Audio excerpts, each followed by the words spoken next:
Hey, what's up YouTube? It's True Justice Fighter 1-Up here, coming at you on my never-ending mission to reveal all the truths while also gaming the fuck on. And yeah, just how I do is that I'm playing through games and just ranting about certain subjects, and I usually try to rant at like 3 subjects in the span of like 14 minutes, so the 3 subjects I want to touch on today are the newly released P5 gameplay trailer, because I'm hyped for it. Also, the way Japanese games are marketed, and also the problems I've had with GameStop. So press any button. Okay, now get into the Last of Us, load up the game. Alright, load it up. Now, first things first, Persona 5. I saw the trailer yesterday, and I was so hyped for it because I've been looking forward to this game since its announcement 2 years ago. Like, no joke, I thought the game was coming out in winter of 2013, but it was actually coming out in winter of 2015, which is what the original teaser trailers stated. So I have quite a wait for Persona 5, but I'm still really excited for it. Mainly because I'm a huge Persona fan. Like the game that got me into the Persona games was Persona 3. That was my first Persona game, and also that was my first foray into the Shin Megami Tensei games. So that being said, I'm really looking forward for Persona 5. I always liked that Persona. When I started out with Persona 3, I was 15 years old. I am 23 now, so literally 2 years more and it will be a decade since Persona 3 came out, and I was a high school student back then. So back when I was in high school and I didn't have a lot of money, I would mostly play JRPGs, or RPGs in general, but mostly JRPGs because I had a PS2. I didn't have any new consoles yet. And remember, this is just my brief history with the Persona series, you know, starting out with Persona 3, which is what I started on. So I kept seeing this game being displayed everywhere, Persona 3, and I just got it in there. Push left stick to lightly to move more quietly. Okay, press X to continue. So I had seen Persona 3 advertised a lot, especially in the magazines that I've read, like EGM and stuff like that. They gave it a lot of great scores. I didn't know what the hell the game was about, so I decided to buy it. And back then I bought the original copy of Persona 3, and it came with like the art book and music CD. And yeah, I really loved Persona 3 back then because I was a high school student, and I could relate to most of the subject matter in the game. You know, they were dealing with like you know, suicide, because most of the game was like you'd have the characters in Persona 3 basically mimicking how to commit suicide in order to summon their personas, which was silly. I will admit, it was silly, but back then I thought it was edgy and cool because I was a teenager. But yeah, and I always since then I've been a huge Persona fan because I love randomly generated dungeons in games, and that's what Persona was. It had randomly generated dungeons, but on top of that, it also had this really cool social aspect to it where you'd actually have to build up social links. Wow. So yeah, you'd have to build up social links to basically progress throughout the game, you know, make the battles easier. And I love the Persona franchise for that. So long story short, starting out with Persona 3, and I'm really excited for Persona 5. Persona games always had this a very unique yet it was a formula that works. Randomly generated dungeons, social aspects, and you know, you dealt with high school students. And it's all a JRPG, and I love that about it, you know. And so from what I've seen for the trailer of Persona 5, it seems like they're trying to make it a lot more up to date. Like, I love the style of the black and red that's going on. I'll admit I love it, but what I also noticed were a lot of like gameplay tweaks, like such as they have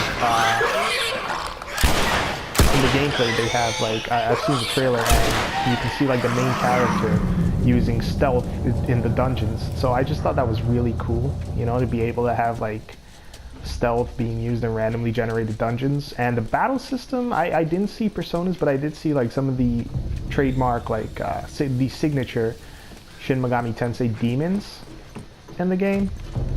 So I thought that was really cool. But anyways, long story short, I'm really super duper excited for Persona 5.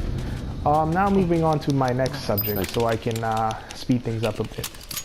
And that is, what was it? Oh yeah, how Japanese games are marketed. Now, I don't know, but throughout the years I always felt like Japanese games are being marketed really, really poorly, especially now. You know, because the way I take it is that, like, you know, more gamers are tending to favor Western games, especially here in the United States, of course, but Japanese games still have, you know, they still have a,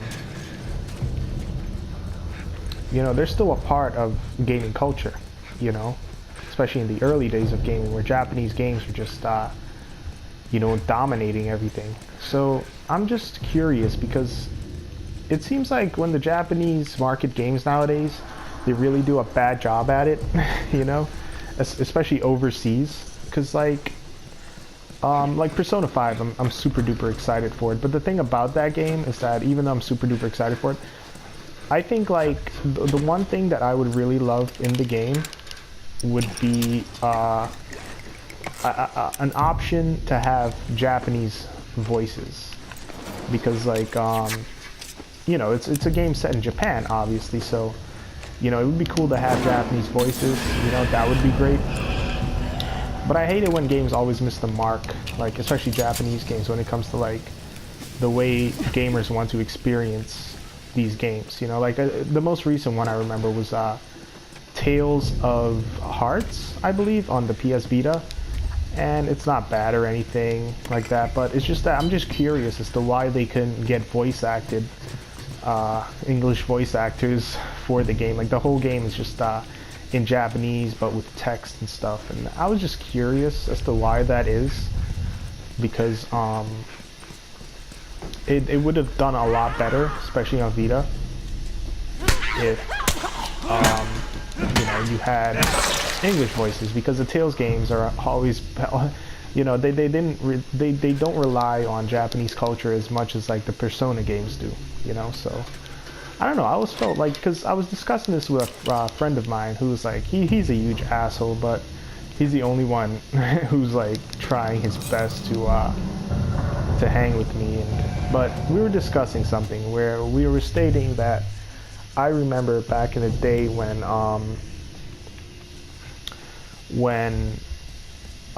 Mother 3 was out, and Earthbound was a huge deal, and Mother 3 was out, and this is like back in '08, Brawl came out, and I just thought, why didn't they bring Mother 3 over here to the States? Because it would have done really well, considering, you know, Brawl sold so many copies, and, you know, that would have introduced the fans of the Super Smash Brothers games to the Earthbound series, and they could have just brung Mother 3 over here and translated it. You know, especially with like Game Boy Advance games, you don't really need to do much to translate it, you just need to change the text. And Nintendo would have made a lot of money, but they didn't, and I was just curious about that, you know, like, the way the Japanese games are marketed just creeps me out sometimes, because it's sometimes wrong, you know, and I just have to point it out.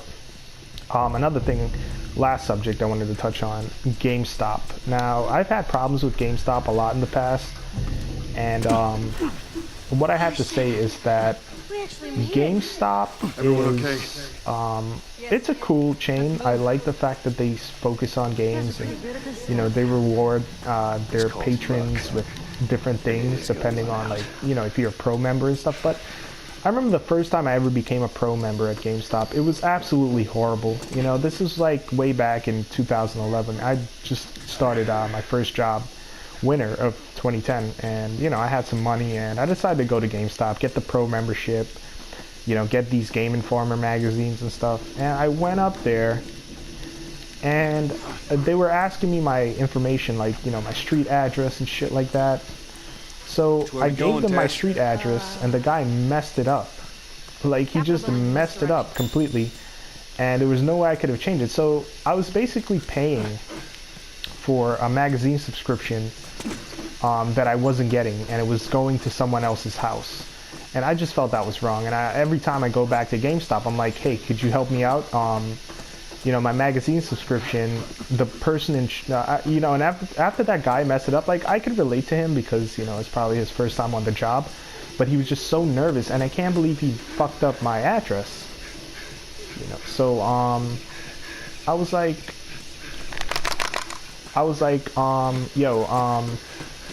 after that, I always went to GameStop, and the employees couldn't help me out one bit. I would ask them, hey, you guys, can you help me out with changing my address? They always said yes, and they made me pay them, but they never changed my address. So they were basically robbing me, you know? And they never really told me the correct way of doing it, because I know you have to go to the Game Informer website or something. But I didn't want to go through all of that, but it's too late now, and I don't know, man. I've just had way too many problems with GameStop for it to be like, a regular thing for me, you know, and I just hate it. As much as I want to love GameStop, they always give me a reason for them to hate them, especially considering it's fellow gamers working there. But for the most part, I mostly see women working there, like females. So I'm just curious, you know. So things we've touched on as far as the subjects go, because I gotta end this Let's Play soon. That is Persona 5. You know, the new trailer, it shows off gameplay and like characters and stuff. I'm all psyched for it, but I'm also kind of curious to see how they can make it better. But I'm also curious to see how they can mess it up, because they tried to do some things different. Like, I've noticed, you know, stealth in the dungeons, and you know, you have like you know, it's very stylized and stuff like that. So I'm loving that aspect. But then I'm like, where are the personas? You know, where are the personas that you summon? Where are the social links? You know, where are the other characters? So I'm just curious. I'm super excited for Persona 5, but yeah, I just hope that, you know, that they don't mess it up. And another thing that I touched on was Japanese marketing for games. Like, how come we got Lucas from Mother 3 in Super Smash Bros. Brawl, but we didn't get Mother 3 for the Game Boy Advance here? And it would have sold really well too, but you know, all they have to do is basically change the text up to English, and it would have sold well. And you know, I'm just curious about the marketing for games. Like I said, it also ties in with Persona 5, because I hope there's like a Japanese language option, because I like playing Japanese themed games in Japanese. You know? And last thing, GameStop. GameStop has been disappointing me for years, and I've just about had it with them. You know, they hardly have sales. Their employees suck. They're rude.